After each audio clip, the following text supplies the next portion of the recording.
მოგესალმებით ეთერშია სივრცე დიალოგისთვის მე თამთადოლიძე ვარ ადგილობრივი თვითმმართველობის არჩევნებამდე დარჩა 11 დღე ძალიან ცოტა დრო და შესაბამისად საუბრობთ ადგილობრივი თვითმმართველობის მოახლოებულ არჩევნებზე მის შედეგებზე და ზოგადად ქვეყანაში არსებულ ვითარებაზე და დღეს ჩვენი გადაცემის სტუმარი გახლავთ პოლიტიკის ანალიტიკოსი და თვითმმართველობის ექსპერტი ბატონი ირაკლი მელაშვილი ბატონი ირაკლი როგორც ვიცით და რაზეც არაერთხელ გისაუბრიათ თქვენ ემხრობით 4 ოქტომბრის ადგილობრივი თვითმმართველობის არჩევნების ბოიკოტს.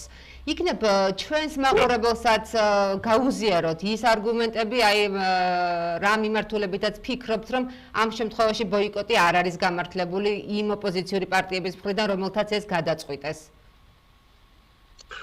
ყველა გამოკითხვა და არჩევნების შედეგებით, საპარლამენტო არჩევნების შედეგებით აჩვენებდა იმას, რომ ოპოზიცია ერთიანი კანდიდატი მიიღებდა ქალაქებში მონაწილეობას არჩევნებში, მას გამარჯვებით ძალიან სერიოზული შანსი ჰქონდა. თბილისში მაგალითად ბოლო საპარლამენტო არჩევნებებზე მიუხედავად იმისა, რომ ადმინისტრაციული რესურსი გამოიყენა ხელისუფლება მაქსიმალურად და ყველაფერი გააკეთა გამარჯვებისათვის, ქალაქი მაინც ააგო 40-60. იგივე სურათი იყო რუსთავში.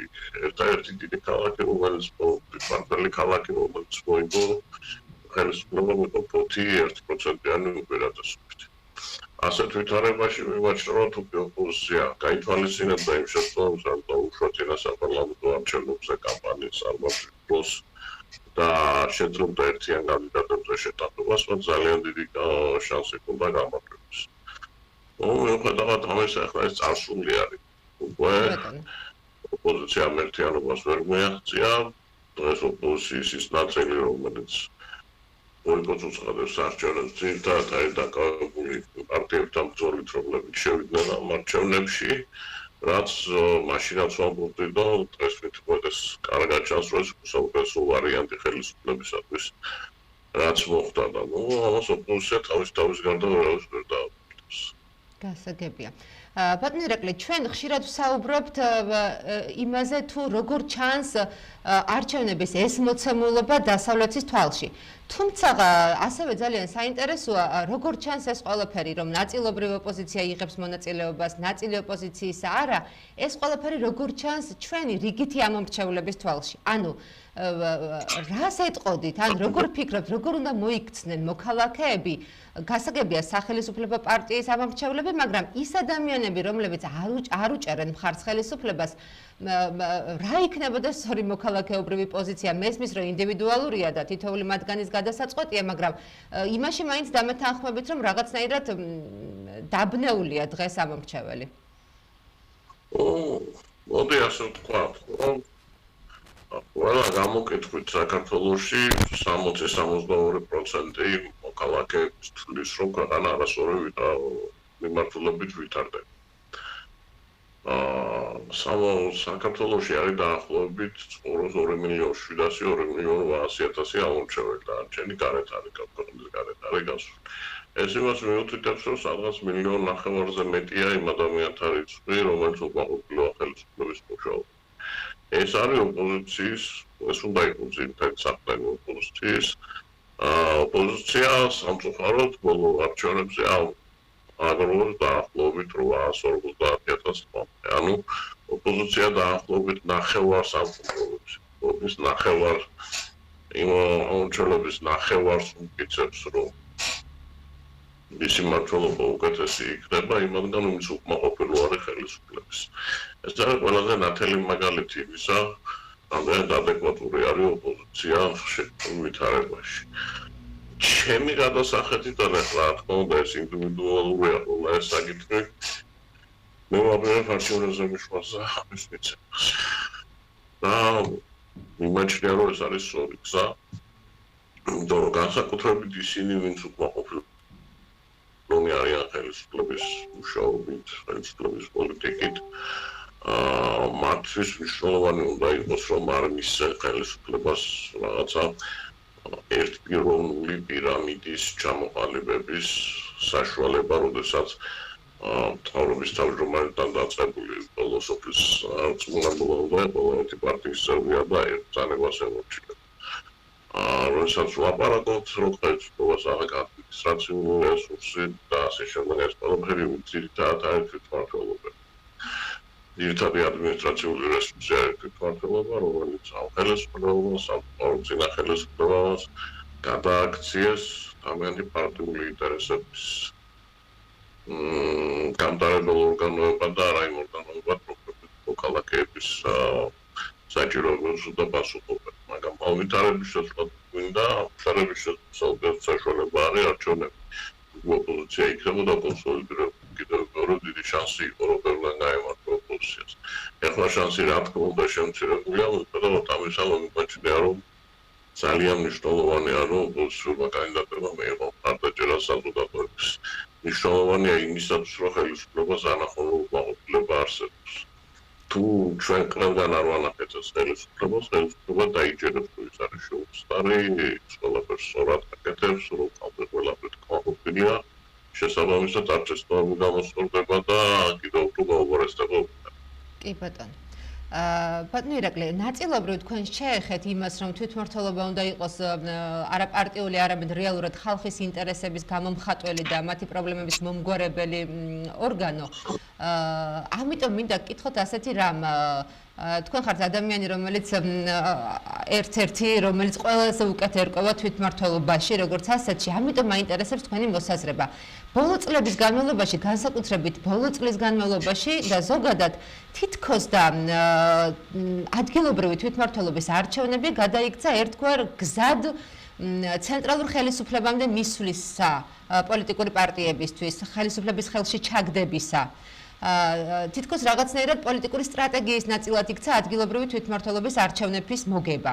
თუმცა ამ ვითარებაში თითქოს რაღაცნაირად გვერდზე რჩება რეალური პრობლემები ადამიანების და რეალური მოლოდინები თუ რასელიან ისინი თვითმმართველობისგან, იგივე თუნდაც სახელმწიფო პარტიის მხარდამჭერები ან ოპოზიციურად განწყობილი ადამიანები, იმიტომ რომ მათ გარდა პოლიტიკური კურსისა აწუხებთ რეალური პრობლემები, რაც მათ სოფლებში და ქალაქებში არის და რისი მოგვარებად სურთ. ამასთან დაკავშირებით რა სიტყოდით? ანუ რაღაცნაირად მართლა ხომ არ იქცა თვითმმართველობის არჩევნები რაღაცა პოლიტიკური სტრატეგიის ნაწილად და ამასობაში პარტიებს ხომ არ ავიწყდებათ რეალურად ადგილობრივი თვითმმართველობის არსი და ის რომ გასაგებია პოლიტიკური დებატების ადგილია, პოლიტიკური პროცესია საკრებულო, მაგრამ ეს არის ადგილი, სადაც ადამიანების, რიგითი მოქალაქეების პრობლემები უნდა ისმოდეს და გვარდებოდეს. ეს ჩვენი სისტემური პრობლემა არის, მართლობის სისტემის პრობლემა არის, საქართველოს არის ევროპაში ერთადერთი ქვეყანა, რომელსაც ერთდღიანი თვითმმართველობა გააჩნია. და საქართველოში არის ყველაზე მცირე რაოდენობის არჩევითი ორგანოები შესაბამისად. ევროპის ჩვენოდენა და ჩვენზე პატარა ქვეყნებშიც არის ორგანოები თვითმმართველობები და ცენტრალური ხელისუფლება ყველა ეს დონე არის არჩევითი. შესაბამისად იქ პირველი დონის ძირითადი ამოცანა არის ადგილობრივი კომუნალური პრობლემების მოგვარება. პოლიტიკური საკითხები უფრო ზედა დონეზე არის გადასული რეგიონის დონეზე და ცენტრალურ დონეზე. მაგრამ შენ როდესაც რეგიონის დონე არ აქვს და ფაქტიურად პარლამენტი და თვითმმართველობის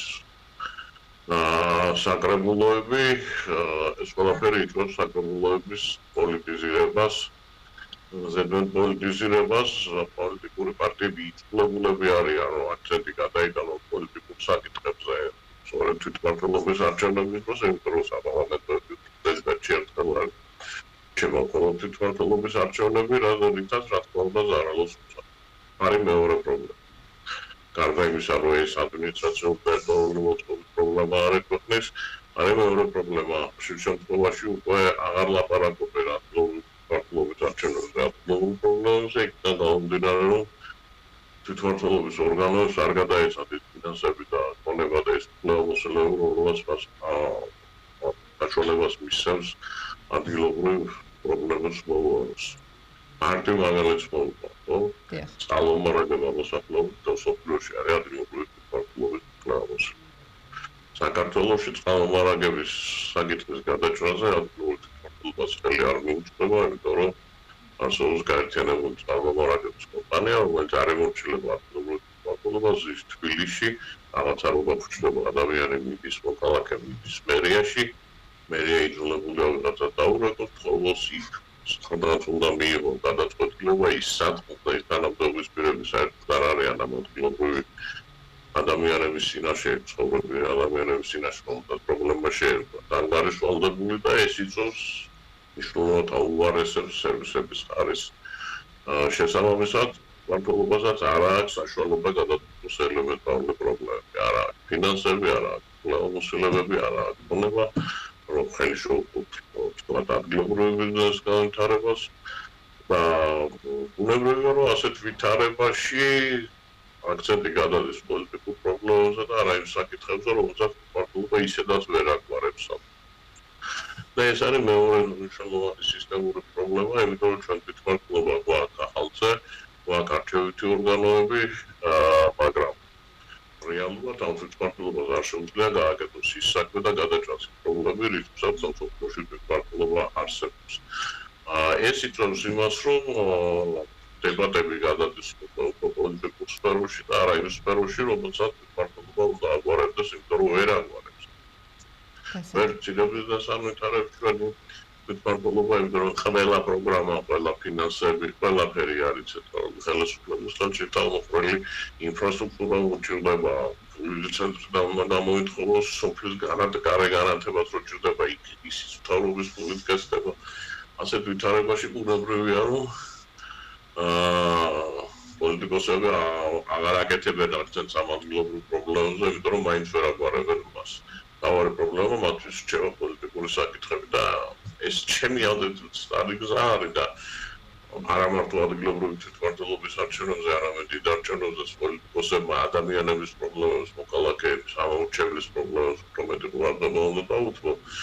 ვიდრე ვთქვათ, მხოლოდ საგარეო პოლიტიკურ ორიენტირებაზე საუბარს არის ძალიან მნიშვნელოვანი თემა არის, მაგრამ მაინც ადამიანებს პირველ რიგში აწუხებთ უამრავი სხვა პრობლემა. და შესაბამისად ის რომ პოლიტიკოსები არ საუბრობენ ამ პრობლემებზე, არ სავაზობენ მოსახლეობას მისი გადაჭრის გზებს, ამით ხერობს ხელისუფლება, იმიტომ რომ ოპოზიცია ვერ იღებს საკმაოდ მხარდაჭერას, იმიტომ რომ ადამიანები ხედავენ, რომ მათ პრობლემებზე ოპოზიცია რაზეც ესაუბრება, ის არის ძალიან შორს იმ პრობლემებისგან, რომელიც მათ გააჩნია. კი ბატონო, გასაგებია. და ბოლო კითხვას დაგისვამთ, მოლოდინებზე მინდა გკითხოთ ორი მიმართულებით, ერთი ის რომ ცხადია წინ გვაქვს 4 ოქტომბრის არჩევნები და ადგილობრივი თვითმმართველობის საკითხი როგორი იქნება საბოლოოდ 4 წლის მანძილზე, როგორ ადგილობრივი თვითმმართველობას ელით, ეს პრობლემები რაც ჩამოთვალეთ, როგორ ფიქრობთ, უფრო გაძლიერდება და ეს ჩვენი თვითმმართველობა უფრო ვერტიკალური გახდება, ანუ რა მოლოდინი გაქვთ მომავალი 4 წლისთვის, როგორ შეიცვლება ჩვენი ქვეყნის თვითმმართველობები და ასევე არ შეიძლება არ გკითხოთ 4 ოქტომბრის სხვა გეგმასთან დაკავშირებით, ბოიკოტში მყოფ ოპოზიციური პარტიების მხრიდან გამოსვლებთან დაკავშირებით ხელისუფლების შეცვლის მიზნით, მესმის რესტი რთული და ფართო თემა, მაგრამ მაინც რომ უთხრათ ჩვენს მაყურებელს, რა მოლოდინებით ხართ 4 ოქტომბრის შედეგებთან დაკავშირებით და მომდევნო წლებთან დაკავშირებით? არც არჩევნებზე და არც აქციაზე მე განსაკუთრებული მოლოდინები არ მაქვს. არ ვიცი და არ გამიგია მეც ხდები ადამიანებს, რა შეიძლება იყოს ისეთი მომენტი. ხელისუფლების შეცვლას გამოიწვევს, დარწმუნებული ვარ, რომ ხელისუფლებას სულს უფრო მეტად ავტორიტარული და უფრო მეტი ერთმანეთობა ქვეყანაში ამცაც რეპრესიები სჭირდება და უნდა მივიღოთ ჭირდება ლეგიტიმური საუბარი რეპრესიების სპეციფიკური რეაქციის ორგანიზატორობა კარგად მაგაითვალისწინებთ.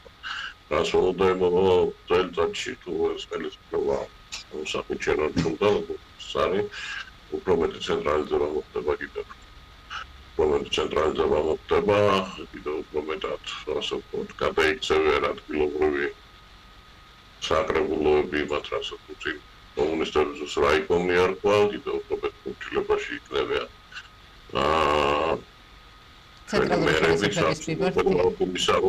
არჩევნები არიან. ამის ყველა ნათელი მაგალითია ის რომ 2020 წელი გადის ძალიან ბევრს არაფერს და დეცენტრალიზაციის სტრატეგია 2020-2020. ახალ დეცენტრალიზაციის სტრატეგიაზე საერთოდ აღარ დაუწყია მუშაობა. ანუ რაიმე სახის უფლებების გაფართოება, ადგილობრივი თვითმმართველობის უფრო მეტი ფინანსების კონემის რაღაც უფლებების საერთოდ აღარ განიხილება.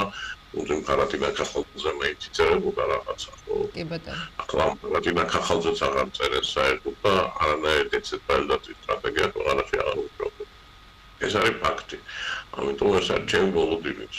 თუ ხელისუფლება ესეთი შენარჩუნდა, ესეთი სახის იქნება კიდევ უფრო მეტი ცენტრალიზაცია. ძალიან დიდი მადლობა ეთერში სტუმრობისთვის. მაყურებელს შევახსენებ, რომ ჩვენ ვსაუბრობდით პოლიტიკის ანალიტიკოსთან და თვითმმართველობის ექსპერტთან, ბატონ ირაკლი მელაშვილთან. მე კი მომავალ შეხვედრამდე გემშვიდობებით, ნახვამდის.